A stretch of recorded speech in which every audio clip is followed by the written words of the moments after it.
నిర్గమాకాండం 12వ అధ్యాయం. నిర్గమాకాండం 12వ అధ్యాయం 40వ వచనం ఒకసారి చదువుకుందాం.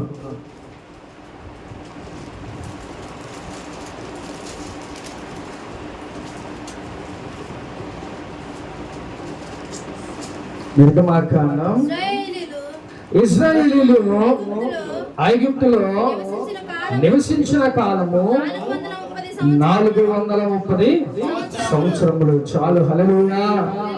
ఇక్కడ ఇశ్రాయేలు ప్రజలు ఐగుప్తు దేశంలో ఎన్ని సంవత్సరాలు ఉన్నారంట? 430 సంవత్సరాలు వాళ్ళు అక్కడ ఉన్నారు. అంటే ఉండటం కాదు. అక్కడ ఏం చేసేవాళ్ళంట? వెట్టి చాకిరీ చేసేవాళ్ళు. అక్కడ ఒక బానిసలాగా అక్కడ ఉండేవాళ్ళు. వాళ్ళతో వెట్టి చాకిరీ చేసేవాడు ఫరో రాజు. కాబట్టి ప్రేమైన 430 సంవత్సరాల పాటు వాళ్ళ పిల్లల తరతరాలు వాళ్ళకి ఇంకా అక్కడే పనులు చేసుకుంటా ఉండిపోయారంట. ఈ 430 సంవత్సరాలు అక్కడ పనులు చేసుకుంటా వాళ్ళు ఆ వెట్టి చాకిరీ చేస్తూ దేవునికి మొరపెట్టారంట. దేవా, ఈ బాధల నుంచి, ఈ ఇబ్బందుల నుంచి మమ్మల్ని తప్పించవా, విడిపించవా అని చెప్పి దేవుణ్ణి మొరపెట్టారంట. 430 సంవత్సరాలు. ఎందుకని 430 సంవత్సరాలు దేవుడు అలాగే ఉంచాడు తెలుసా? దేవునికి వ్యతిరేకంగా ఉన్నారు. దేవునికి ఆయన మాట వినుకోకుండా అద్భుతాలు చూశారు, ఎన్నో ఆశ్చర్యకారాలు చూశారు. అయినప్పటికీ ఇంకా దేవునికి వ్యతిరేకంగా జీవిస్తున్నారు, ఇంకా దేవునికి లోబడిన బిడ్డలుగా ఉంటున్నారు. కాబట్టి 430 సంవత్సరాలు ఏడుస్తూ కన్నీళ్లు కార్చు వాళ్ళు అంగలార్చి ప్రార్థన చేసినా కూడా దేవుడు కావాలనే వాళ్ళు అలాగే ఫరో రాజు దగ్గరికి అప్పచెప్పాడు. ప్రేమ దేవుడా, ఈ 400 సంవత్సరాలు కూడా, ఈ 430 సంవత్సరాలు కూడా వెట్టి చాకిరీ చేస్తూనే ఉన్నారు. అయితే ఈ యొక్క ఇశ్రాయేల్ ప్రజలందరినీ విడిపించడానికి దేవుడు మోషేని ఎన్నుకున్నాడు. ఈ మోషే ద్వారా ఈ యొక్క 400 సంవత్సరాలు వాళ్ళు అక్కడ బానిసలు ఉన్న వాళ్ళందరినీ విడిపించడానికి మోషే అక్కడ దేవుడు ఆయన అక్కడికి పంపించాడు.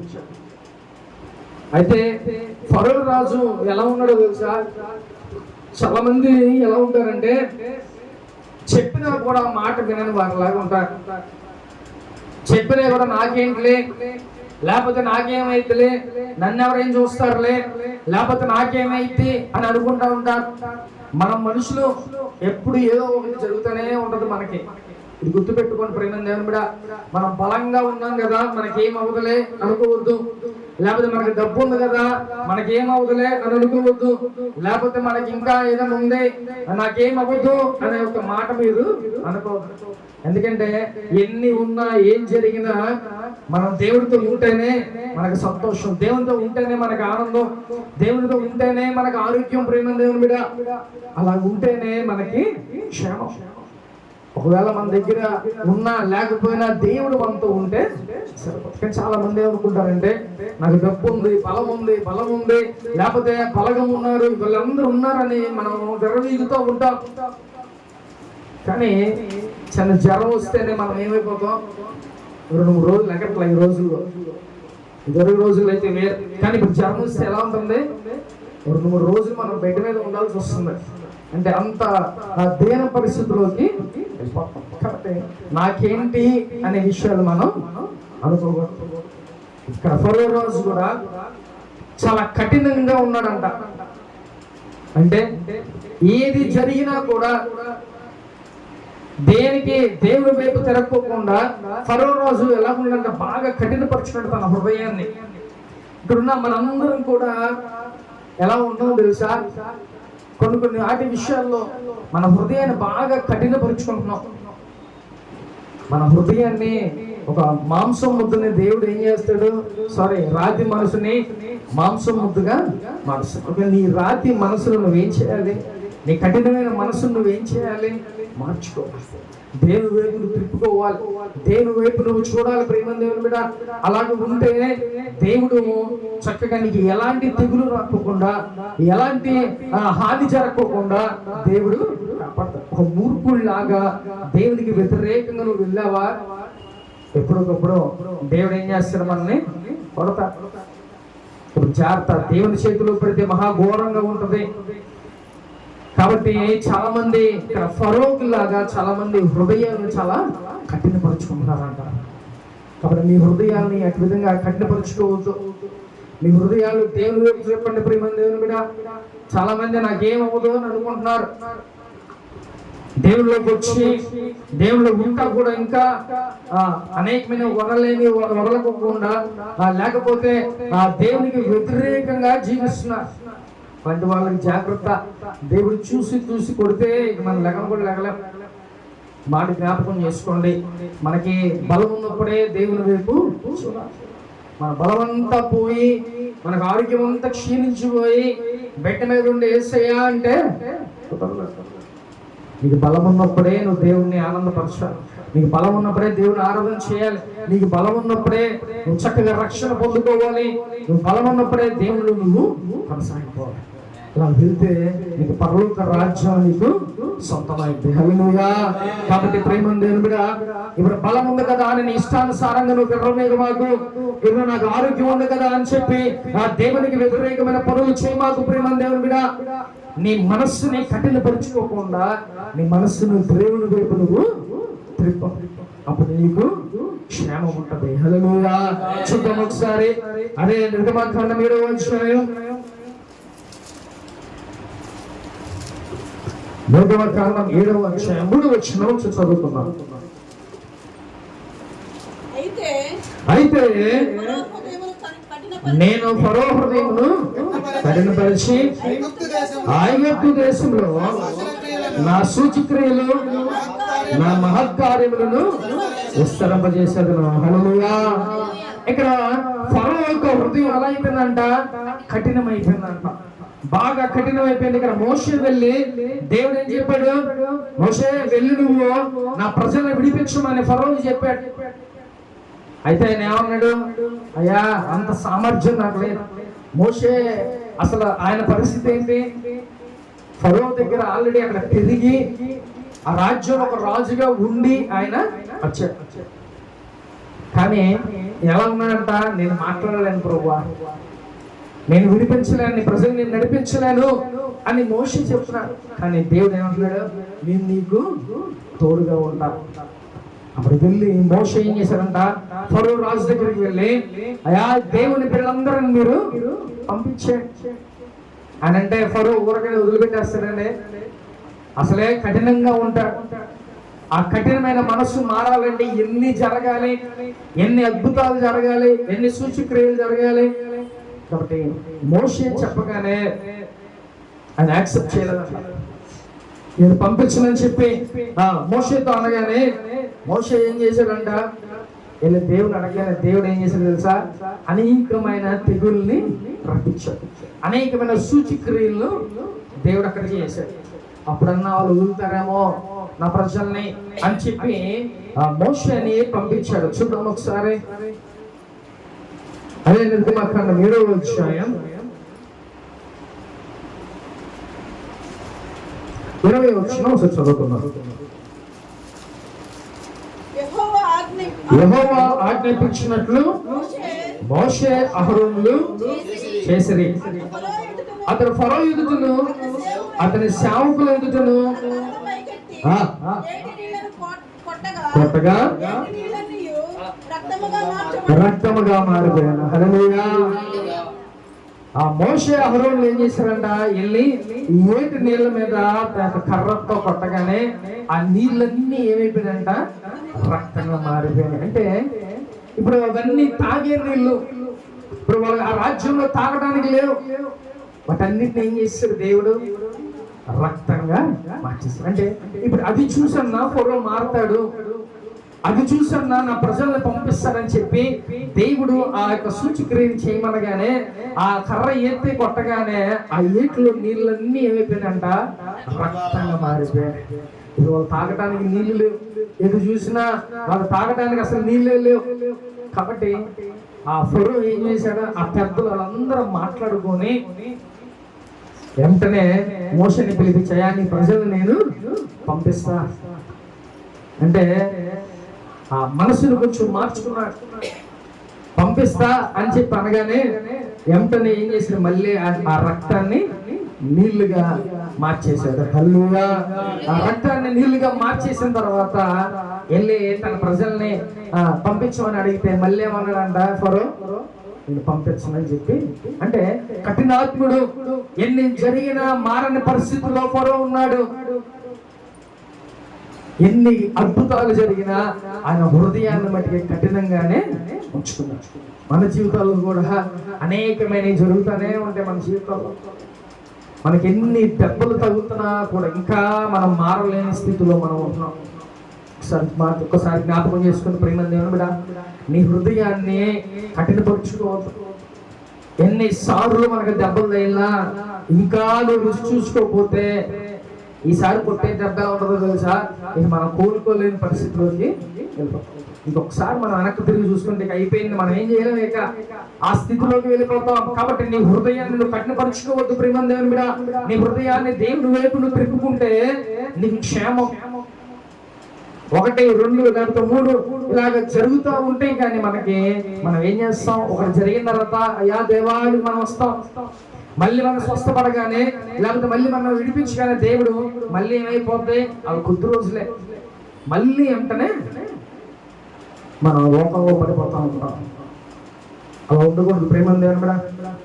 ఎప్పుడైతే ఒక్కసారి దేవుడు మనల్ని విడిపించాడు, మనం స్వస్థపరిచాడు, లేకపోతే జీవితంలో దేవుడు మన గొప్ప స్థితిలో ఉంచాడు అని అంటే కంపల్సరిగా దేవుడికి మన కృతజ్ఞత కలిగి లోకంలో ఉండాలి.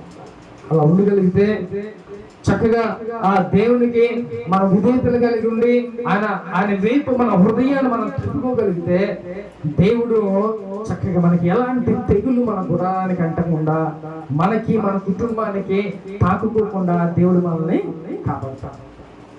కాబట్టి నీ హృదయం ఎలాగుందో ఒకసారి జ్ఞాపకం చేసుకో. హృదయం ఎలాంటిదంట, మోసకరమైనది.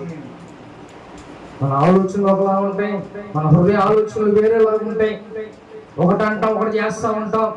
కాబట్టి నీ హృదయాన్ని నువ్వు చాలా జాగ్రత్తగా కాపాడుకో. హృదయాన్ని కఠినపరుచుకోవద్దు, దేవుని వైపు తిప్పుకో, దేవుని వైపు తిరుగు. దేవుని వైపు తిరిగితే మనకి క్షేమం ఉంటుంది. కాబట్టి ఇప్పుడు ఎప్పుడైతే ఫరో పంపించలేదో ఏం చేశారంట, నీళ్ళని వాళ్ళు తాగే నీళ్ళన్నిటిని ఏం చేశారు, రక్తంగా అంటే ఒక తెగుల్లాగా, ఒక గుణపాఠం లాగా ఫరోకి చేశారు. అయినా విన్నాడా? వినకోకుండా తన ప్రజలను పంపించుకోకుండా మళ్ళీ ఏం చేశాడా, ఈ ప్రజలను నేను పంపిస్తానని చెప్పారు. చూద్దాం ఒకసారి. అదే నిర్గమకాండ 8వ అధ్యాయం 5వ వచనం చూద్దాం. మరియు నీవు అహరోను చూచి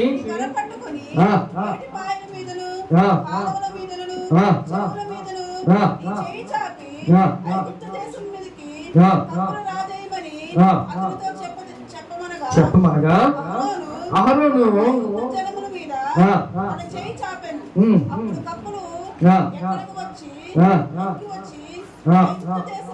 ఐగుప్తు దేశమును కప్పెను. హల్లెలూయా. ప్రేమ దేవుడా, ఒకసారి నీళ్లను రక్తంగా మార్చేశారు. ఆయన తన హృదయం ఎలాగుంది, ఇంకా కఠినంగానే ఉంది. అయితే దేవుడు ఏం చేశాడు తెలుసా, అక్కడున్న ఏటులు అంటే సముద్రాలు గాని లేకపోతే కాలువలు గాని ఇవన్నిటి నుంచి ఏం చేశాడంటే కప్పలన్నిటినీ రప్పించేసండి. ఒక్కసారి ఆజ్ఞాపించగానే కప్పలన్నీ దేవుని మాటకు లోపడి ఏం చేసినాయి, మొత్తం అక్కడ ఐగుప్తు దేశం అంతా కూడా కప్పేసినాయి. ఫరో కూర్చున్న ఆ యొక్క సింహాసనం మీద కూడా అన్ని కూడా కప్పలు. అంటే ఆ యొక్క తెగుల్ని పంపించగానే వాళ్ళందరూ తట్టుకోలేకపోయారు. వాళ్ళు త్రాగే మంచి నీరులో, తినే కంచంలో, ప్రతి దాంట్లో కూడా ఏమున్నాయంట, కప్పలు. అంటే అంత దారుణంగా దేవుడు అక్కడ కప్పలన్నింటినీ రప్పించాడు. అప్పుడన్నా మారాడా ఫరో? ఏమంటే అవన్నీ తెగులు వచ్చినా కూడా ఫరో ఏమన్నాడు? అప్పుడు మళ్ళీ తప్పించుకోవటానికి మళ్ళీ ఏమంటాడంట, అయ్యా మోసే మేము తట్టుకోలేం, ఎలాగోలా వీటిని మళ్ళీ ప్రార్థన చేసి మీ దేవుడిని అడిగయ్యా వీటి నుంచి మమ్మల్ని విడిపించు అని చెప్పి అడగగానే ఏమిటనే ఏం చేశాడంట మోసే? మళ్ళీ చక్కగా ప్రార్థన చేయగానే దేవుడు వాటి నుంచి విడిపించాడు. అంటే మళ్ళీ తన ప్రజల్ని పంపిస్తానేమని చెప్పి మళ్ళీ చెప్పాడు. అయినా కూడా ఏం చేశాడంట ఫరో? ఆ కప్పలన్నీ వెళ్ళిపోయినాయి. అంటే మన అవసరాలన్నీ తీరిపోతాయి, మన అవసరాలన్నీ తీరిపోతాయి. మళ్ళీ మనకేం చేస్తాడంట దేవుడు? గుర్తురా, అవసరాలన్నీ తీరిపోయిన తర్వాత మనం దేవుని దగ్గరికి రాము, లేకపోతే దేవుని అవసరం మనకు ఉండదు. మళ్ళీ నీకు ఏదైనా పెయిన్ వస్తేనే, మళ్ళీ నీకు ఏదైనా బాధ వస్తేనే తప్ప మళ్ళీ దేవుడు నీకు గుర్తురా. ఏమంటే ఒకసారి 2 సార్లు ఎన్నిసార్లు మనకి దేవుడు బుద్ధి చెప్పినా ఇంకా మనం లోబడిన వారిలా ఉంటే, ఇంకా మన హృదయాన్ని మనం కఠినపరుచుకుంటే, మోషే ద్వారా ఎలాగైతే ఆ కప్పను రాజేశాడో, ఎలాగైతే నీళ్ళని రక్తంగా మార్చారో, అటు విధంగా తెగుళ్ళు మన జీవితంలో కూడా దేవుడు రప్పిస్తాడు. కాబట్టి జాగ్రత్త. ఫరో ఎలాగైతే హృదయాన్ని కఠినపరుచుకున్నాడో, మనం కూడా అటు విధంగా కఠినపరుచుకుంటే మనకు కూడా ఇలాంటి తిప్పలు తప్పు, ఈ బాధలు తప్పు. కాబట్టి నువ్వు దేవునికి నీ హృదయాన్ని అర్పించు. దేవునికి ఏది అవసరం, నీ హృదయం ఇస్తే చాలు. దేవుని యొక్క చక్కగా హృదయాన్ని అర్పించి హ్యాపీగా దేవుని దగ్గర ఉంటే చాలు. అంతేగాని మనకు అవసరం వచ్చింది, అవసరం తీర్పుగానే మళ్ళీ మనకి అవసరం. నాకు ఒక తమ్ముడు ఫోన్ చేశాడు, వాడు నేవీలో చేస్తాడు. మనం ప్రార్థన చేసి చెప్పాం, అయ్యా దేవుడు చూపిస్తున్నాడు వెళ్ళు అక్కడ వెస్ట్ బెంగాల్. చక్కగా వెళ్ళాడు. అయితే ఎగ్జామ్స్ ఉంటే ఫెయిల్ అయ్యాడు. మళ్ళీ లాస్ట్ ఎగ్జామ్ భయపడిపోయి మళ్ళీ ఫెయిల్ అయితే మళ్ళీ అది రీట్రైనింగ్ అవ్వాలంట. సరే నాకు ఫోన్ చేసి అనియా ఎలా ఉన్నాడు, సరే ప్రార్థన చేస్తే మళ్ళీ దేవుడు పాస్ అయ్యాడు. సరే ఈ విషయం మనం చెప్పలా. దరిదాపు ఒక 1 మంత్ అయిపోతే నేను నాకు ఫోన్ చేశాడు. ఫోన్ చేస్తే ఏంటా అని చెప్పి ఫోన్ ఎత్తా. ఏంట్రా అంటే వాళ్ళ చెల్లికి బాగోదంట, ప్రార్థన చేయండి. సార్ అది ఓకే, నువ్వు ఎగ్జామ్ పాస్ అయ్యావా అని నేను అడిగా. పాస్ అయ్యానన్నయ్యా, సెలెక్ట్ అయ్యాను, ఆల్రెడీ జాబ్ కూడా నన్ను పిలుస్తున్నారు. మీరు ఈ మాట చెప్పొద్దారా? దేవుడు కార్యం చేశాడు, మాట చెప్పొద్దు. అంటే అవసరం వస్తేనే మనకి దేవుడు గుర్తొస్తాడు. ఎంత మరీ దౌర్భాగ్య స్థితిలో మనం ఉన్నాం ఒకసారి జ్ఞాపకం చేసుకోండి. ఏదో అంటారు, ఈ లోకమైన సామెత ఉన్న కొమ్మనే నరుక్కున్నారు అన్నట్టు, దేవుడు మన జీవితంలో ఎన్ని కార్యాలు చేసినా, ఎన్ని అద్భుతాలు చేసినా మనం ఇంకా ఎలాగున్నాం? దేవునికి వ్యతిరేకంగానే మనం చేస్తున్నాం. ఏదో అవసరమైతేనే దేవుని దగ్గరికి, లేకపోతే అవసరంలా మనకి దేవుడు వద్దు, ఏమవద్దు. కాబట్టి నీకు ఏది ఉన్నా, నీకు ఏది లేకపోయినా కూడా నువ్వు దేవుని దగ్గరికి రా. నీ జీవితం ఏది కొరపదు ఉండదు, సమృద్ధిని దేవుడు నీకు అనుగ్రహిస్తాడు. ప్రేమగా కాబట్టి అవసరం ఉన్నప్పుడే నా దేవుడు, లేకపోతే నాకు అవసరంలా అని అనుకోమాకండి. ఈ ఫరో కూడా అలా హృదయాన్ని కఠినపరుచుకున్నాడు. ఎన్నో సూచక్రియలు, ఎన్నో తెగుళ్ళు దేవుడు పుట్టించినా కూడా ఆయన హృదయం ఇంకా కఠినంగానే ఉందంట. చూద్దాం ఒకసారి.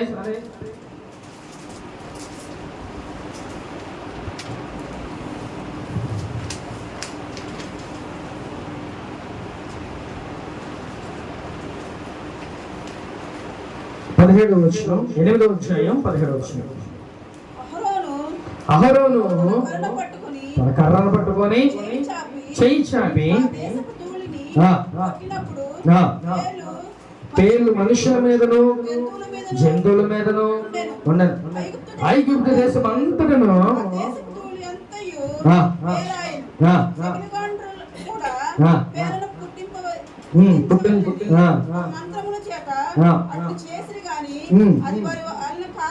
కాకపోయాను.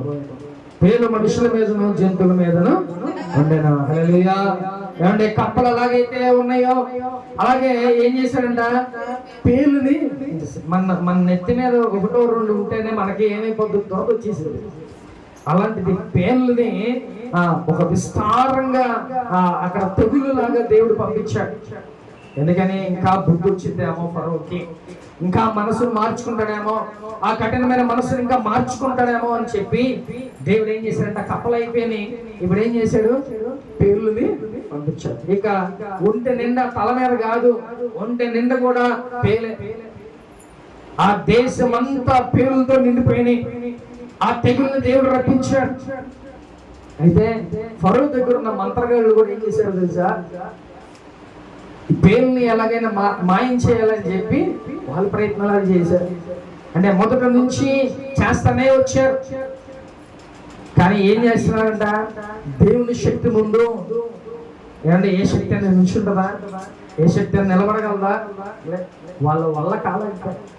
ఆ మంత్రగాళ్ళు ఎంత చేసినా కూడా వాళ్ళ వల్ల ఏదో కప్పలు వెళ్ళిపోయినాయి.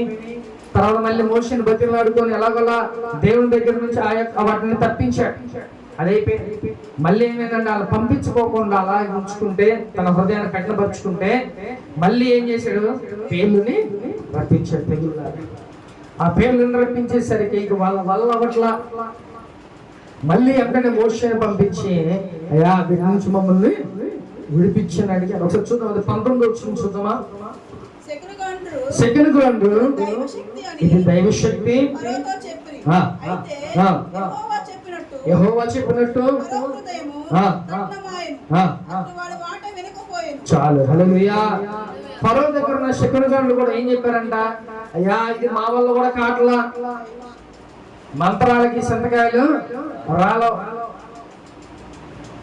చాలా మంది మన క్రైస్తవులు ఏం చేస్తున్నారంట, భక్తి పరులాగా చక్కగా దేవుని సన్నిధికి వస్తున్నారు, దేవుని మాట్లాడినారు. అన్ని చిన్న బాధ ఏదైనా వస్తే ఏమైపోతారంట, ఏమంటే ఏ పిచ్చి పిచ్చి దగ్గరికి వెళ్తా ఉంటారు, ఏయో చేస్తూ ఉంటారు. మన దేవుడు చాలా శక్తివంతుడండి. ఆయన తప్ప మనకు వేరే దిక్కు లేదు. నువ్వు ఎక్కడికి వెళ్ళిన మంత్రాలకి మట్టికి చింతకాయలు రావు. మన క్రైస్తవులే చాలా మంది ఏంటో ఏంటో పెట్టుకుంటా ఉంటారు ఇళ్లలో, లేకపోతే ఎవరెవరి దగ్గరకు వెళ్తూ ఉంటారు. ఇవన్నీ వేస్ట్. మన దేవుడు చాలా శక్తిమంతుడు. ఫరో ఒక రాజు దగ్గర ఎలాంటి వాళ్ళు తెలుసా, పెద్ద పెద్ద మాంత్రికులు వాళ్ళ దగ్గర ఉన్నారు. దేవుడు చేసిన కార్యం ముందు వాళ్ళ వల్ల అవల.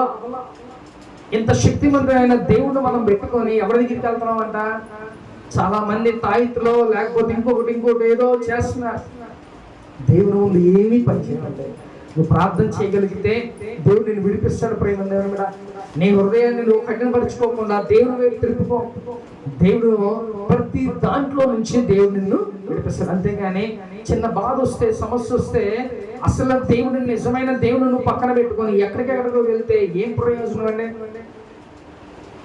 చాలా మంది అటు స్థితిలోకి వెళ్ళిపోతున్నారు. అప్పుడు నిన్ను ఏమంటారు, క్రైస్తవుడు అనాలా, లేకపోతే లోకస్తుడు అనాలా, లేకపోతే అటు ఇటు కానోళ్ళు అనాలా, ఏమనాలో ఒకసారి మనం ఆలోచించుకోవాలి. ప్రేమ దేవుడా, నువ్వు చచ్చినా, నువ్వు ఉన్నా, ఏం జరిగినా కూడా నువ్వు దేవుని వైపే ఆధారపడద్దు. దేవుని వైపే చూడు, ఎటు అటు ఇటు చూడొద్దు. అవన్నీ వేస్ట్. కాబట్టి ఇక్కడ శకునగాళ్ళు అంటే రాజు దగ్గర ఉన్న వాళ్ళంతా పవర్ఫుల్ గా, చాలా శక్తి కలిగిన వాళ్ళు ఉంటారు. ఏదో అల్లటప్ప వాళ్ళు అక్కడ ఉండరు. మాంత్రికులు అక్కడ మంచి మంచి మాంత్రికుల్ని ఫరో దగ్గర పెట్టుకున్నాడు. ఇప్పుడు ఈ పేర్లు వచ్చినాయి, కప్పలు వచ్చినాయి, ఇవన్నీ వచ్చినాయి. వీటి నుంచి వాళ్ళు విడిపించగలిగారా? వాళ్ళ వల్ల. అయితే వాళ్ళు ఏమంటారు తెలుసా, ఫరో దగ్గరికి వచ్చి, అయ్యా ఇది దైవశక్తి, ఇది మా వల్ల ఉదయ్యా అంటే వాళ్ళే చేతులు చేస్తారు.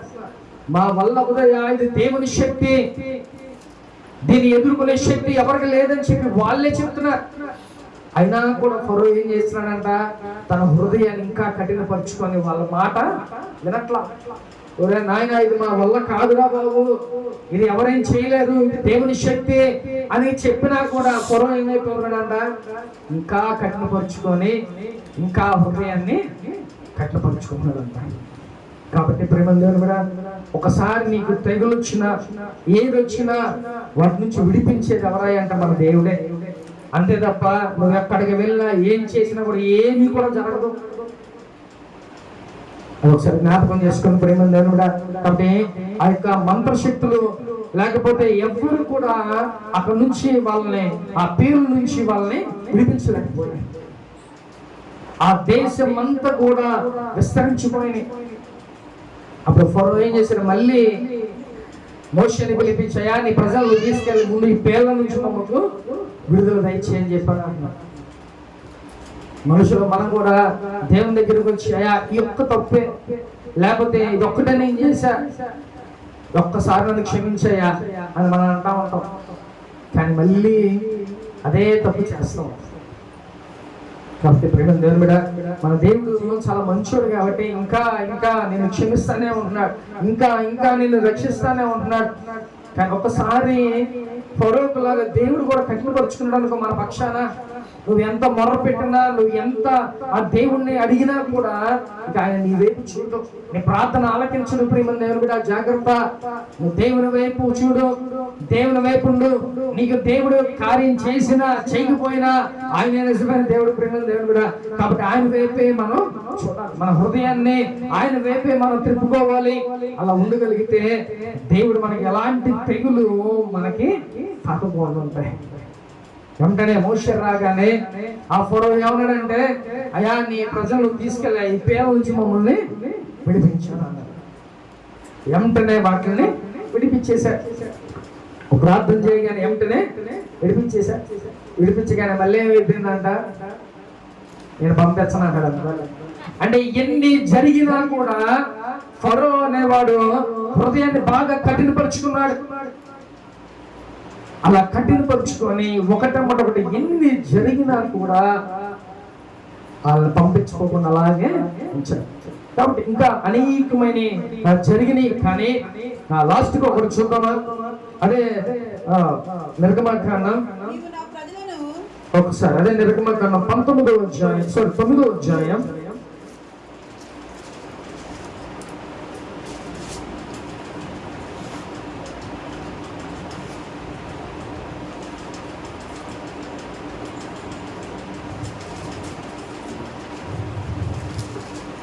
పన్నెండవ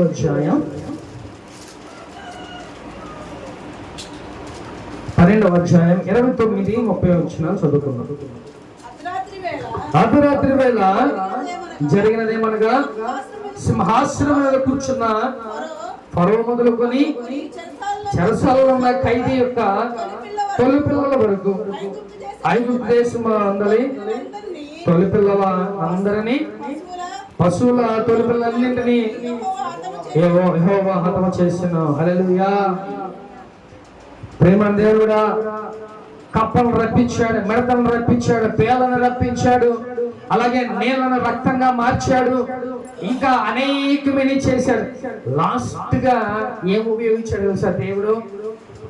ఫరో మొదలుకొని, అంటే రాజు మొదలుకొని ఆఖరికి ఖైదీ వరకు ఉన్న ఆ ఫరో ఆ యొక్క సైన్యం అంతా, అక్కడ ఆ దేశం అంతా కూడా ఏమైపోయిందంట, వాళ్ళకు పుట్టిన మొదటి పిల్లడు, అంటే పిల్లడవచ్చు పిల్లవచ్చు, మొదటి పుట్టిన ఎవరైతే పుట్టారో వాళ్ళు చనిపోయేలాగా తెగుల్ని రప్పించారు. కానీ మన ఇజ్రాయెల్ ప్రజలు ఏం చేశారు తెలుసా?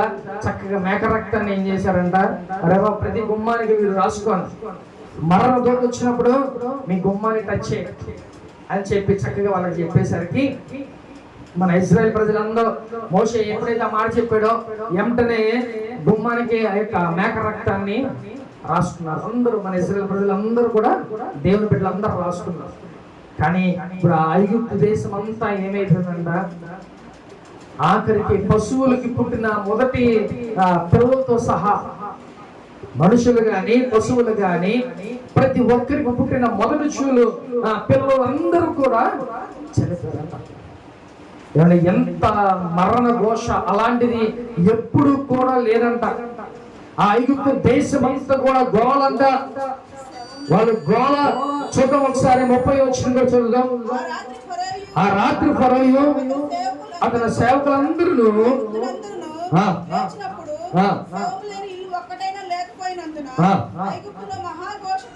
చాలు. హల్లెలూయా. ఆ రాత్రంతా మహాఘోషంగా ఏమంటే మన ప్రాంతంలో ఎవరైనా ఒక చనిపోతే ఎలా ఉంటుంది? మన పేట అంతా కూడా ఎంతో బాధపడతాం, ఎంతగానో ఏడుస్తాం. అలాంటిది ఐగుప్తు దేశంలో అంట ప్రతి ఇంట్లో ప్రతి ఒక్కరు చనిపోయారంట. అక్కడ ఎన్ని ఇల్లులు ఉన్నాయో ఇంట్లో ప్రతి ఒక్కరు చనిపోయారంట. కాబట్టి ఎంత దారుణమైన పరిస్థితి అంటే, ఫరో మొదటి నుంచి ఏదో కప్పల్ని దేవుడు పంపించాడు, లేకపోతే పేలును పంపించాడు, లేకపోతే మిడతలను పంపించాడు, లేకపోతే నీళ్ళని రక్తంగా మార్చాడంటే ఏదో చిన్న చిన్నవి జరిగినాయి కదా, మనకంటూ ఒక హాని జరగలే కదా అనుకొని ఏం చేశాడు? ఆయన హృదయాన్ని మార్చుకోవాలా.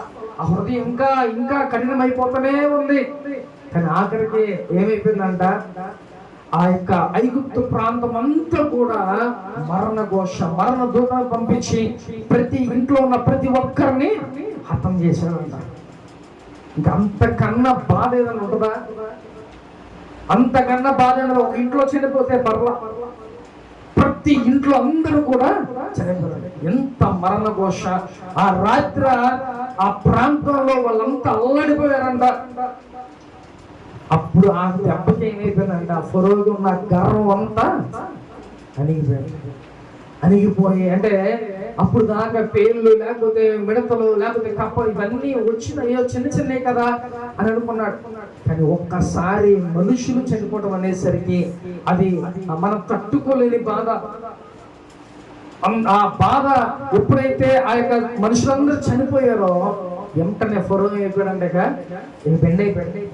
ఇంకా ఆయన కంపల్సరీ మోషని పిలిపించేయా, నీకు దండం, నీ ప్రజలందరూ నువ్వు తీసుకుని అంటే ఇప్పుడు ఇదే పెద్ద బాధ అయితే దీనికన్నా ఇంకేమైనా చేస్తారేమో దేవుడు అనేసి భయపడిపోయి ఇమ్మీడియట్గా నువ్వు తీసుకొని నీ ప్రజలను తీసుకొని వెళ్ళిపో అనేసరికి వెంటనే మోషే తన ప్రజలను తీసుకొని ఆ యొక్క ఫరో దగ్గర నుంచి విడిపించబడ్డాడు. హల్లెలూయా. అంటే ఎన్ని జరిగితే ఫరోకు బుద్ధి వచ్చిందో, ఎన్ని జరిగితే ఆయనకు బుద్ధి వచ్చింది, ఎన్ని జరిగితే ఆయన హృదయం మార్చుకున్నాడు, ఎన్ని జరిగితే ఆయన ఆ దేవుని వైపు తిప్పబడ్డాడు. ఒకసారి ఆలోచించి ప్రియమైన మనకు కూడా కొన్ని జరుగుతూ ఉంటాయి. చిన్నదే కదా, మన ప్రాణం మీదకి రాలా, ఏమైందిలే మన ఇష్టానుసారంగా ఉన్నాం, మన ఇష్టానుసారంగా జీవిద్దాం అని అనుకుంటా ఉంటాం. జాగ్రత్త. ఫరోకి మెల్లిమెల్లి రుచి చూపించాడు, నేనంటే ఏంటో అనేది రుచి చూపించాడు. కానీ తట్టుకోలేని బాధ లాస్ట్కి వచ్చేసరికి ఫరో మనసు ఏమైపోయిందంట, మారిపోయింది. అమ్మో ఇంతకన్నా దారుణం మేము చూడలేము, మేము తట్టుకోలేం అని చెప్పి ఫరో తన ప్రజల్ని విడిపించేశాడు. కాబట్టి ప్రేమ దేవుని బిడ్డ, ఈరోజు నువ్వు కూడా ఫరోకు లాగా హృదయాన్ని కఠినపరుచుకుంటున్నావేమో, సరే జ్ఞాపకం చేసుకో. ఫరోకు లాగా ఆ తేపకి నీకు ఏది చిన్న తగిలినా దేవుడు విడిపిస్తున్నాడు, మళ్ళీ నువ్వు లోకంలో పడిపోతున్నావు. దేవుడు మళ్ళీ నీకు స్వస్థపరుస్తున్నాడు, మళ్ళీ నువ్వు లోకంలో పడిపోతున్నావు. దేవుడు నీ జీవితంలో కార్యం చేస్తున్నాడు, మళ్ళీ నువ్వు లోకంలోకి పడిపోతున్నావు. కాబట్టి జాగ్రత్త. ఇలాంటి తెగుళ్ళు అనేకమైన జీవితంలో వచ్చినా దేవుడు విడిపిస్తాడు, కానీ మరీ పెద్దదయ్యేలాగా నువ్వు ఉన్నావా? ఏదైనా గట్టిగా ఒకసారి తగిలిందంటే ఇక నువ్వు తట్టుకోలేవు, మళ్ళీ నువ్వు దాన్ని తిప్పుకోలేవు. ప్రేమ దేవుని బిడ్డ, కాబట్టి జాగ్రత్త. దేవుని దగ్గర ఎవరి దగ్గర మనం అయినా ఎలాగున్నా సరే దేవుని దగ్గర మనం చాలా జాగ్రత్తగా ఉండాలి. కాబట్టి ఇప్పుడు నీకు ఒకవేళ హృదయం కఠినంగా ఉంటే ఆ హృదయాన్ని రాతి మనసుని దేవుడు మాంసం ముద్దగా చేసేస్తాడు. అటు విధంగా నువ్వు మార్చుకోగలిగితే, అదేవిధంగా దేవునికి నువ్వు బెండ్ అయితే, దేవుని మాట విని దేవునికి లోపడి నీకున్న సమస్యాన్ని నువ్వు విడిచిపెట్టేస్తే దేవుడు నిన్ను గొప్పగా ఆశీర్వదిస్తాడు. అంటే ఎలాంటి తెగుళ్ళు కూడా నీ మీదకి రాకోకుండా దేవుడు చేస్తాడు. ఒకవేళ నువ్వు మాట వినట్లా దేవుడు ఏం చేస్తాడు? ఒకసారి, 2 సార్లు, 3 సార్లు, అరే నా పిల్లడు మారుతాడులే, నా బిడ్డ మారుతాడు అని చెప్పి పద్దాకల దేవుడు ఏం చేస్తాడు? నీకు ఒక ఛాన్స్ ఇస్తా ఉంటాడు. కానీ ఎవరి టైంలో మటుకి జాగ్రత్త. 1 సారి 2 సార్లు మారు. దేవుళ్ళకి వచ్చిన తర్వాత నువ్వు మారకపోతే వేస్ట్. చక్కగా నువ్వు మారి దేవుని దగ్గరికి వస్తే దేవుడు నీకు ఏ తెగులు రాకోకుండా దేవుడు చేస్తాడు. కాబట్టి నీకున్న సమస్తాన్ని నువ్వు విడిచిపెట్టే, దేవునికి వ్యతిరేకంగా ఉన్న ప్రతి దాన్ని నువ్వు విడిచిపెట్టి దేవుని దగ్గరికి రాగలిగితే, ఎందుకంటే ఫరో ఇంకా అంతకన్నా పెద్దది ఆయనకి తగులుండదు. తన కుమారుడితో సహా ఫరో పెద్ద కుమారుడితో సహా ప్రతి కుటుంబంలో ఉన్న పెద్ద వాళ్ళందరూ కూడా చనిపోయారు, పిల్లలంతా. కాబట్టి అంత కన్నా ఇంకా పెద్ద పెయిన్ అనేది ఉండదు. కాబట్టి ఆ దెబ్బకి ఫరో ఏమైపోయాడంట, తన హృదయాన్ని దేవుని వైపు తిప్పేసుకున్నాడు. తన హృదయం కఠినంగా ఉండేది, అయినా కూడా చక్కగా దేవుని వైపుకి తిప్పుకున్నాడు. అంటే ఇన్ని చూశాడు, ఇన్ని భరించాడు, వీటన్నిటి నుంచి అమ్మో ఎంతకన్నా మనం భరించే శక్తి నాకు లేదు. కాబట్టి తన ప్రజల్ని ఆయన విడిపించేశాడు. కాబట్టి 430 సంవత్సరాలు పెట్టి చాకరీ అక్కడ చేశారు. ఇన్ని జరిగితే గాని ఆ ప్రజల్లో బయటికి రావటానికి లేదు. దేవుడు అంతగా తన ప్రజలను ఇష్టపడుతున్నాడు. కాబట్టి ఈరోజు దేవుడు నన్ను కూడా ఎంతగానో ఇష్టపడుతున్నాడు, ప్రేమ దేవుడు కూడా. కాబట్టి ఆయన దగ్గరికి రావాలని ఆశపడుతున్నాడు, ఆయన దగ్గర నువ్వు ఉండాలని ఆశపడుతున్నాడు, ఆయనతో నువ్వు ప్రేమగా ఉండాలని ఆశపడుతున్నాడు, ఆయన హృదయం నీ వైపు త్రిప్పాలని ఆశపడుతున్నాడు. కాబట్టి నువ్వు నీ హృదయాన్ని కఠినపరుచుకోకుండా చక్కగా నీ హృదయాన్ని దేవునికి నువ్వు అర్పించు. దేవుడు చక్కగా నీకు జీవితంలో గొప్పగా ఎలాంటి తెగులు రాకోకుండా నీ జీవితాన్ని గొప్పగా దేవుడు చేస్తాడు. హల్లెలూయా. కాబట్టి ప్రేమైన దేవుడు కూడా, ఒకవేళ నీ హృదయం కఠినంగా ఉందేమో, ఆ కఠినమైన హృదయాన్ని నువ్వు మార్చుకోగలిగితే దేవుడు నువ్వు చక్కగా వర్తిల్లుతావు. ఈ లోకంలో అనేక చక్కగా మంచిగా వర్తిల్లుతావు. కాబట్టి నీ హృదయాన్ని దేవుని వైపు నువ్వు తిప్పుకో. హల్లెలూయా. ఆత్మ చెప్తున్న మాట అలా చూడగలను గాక. ఆమేన్.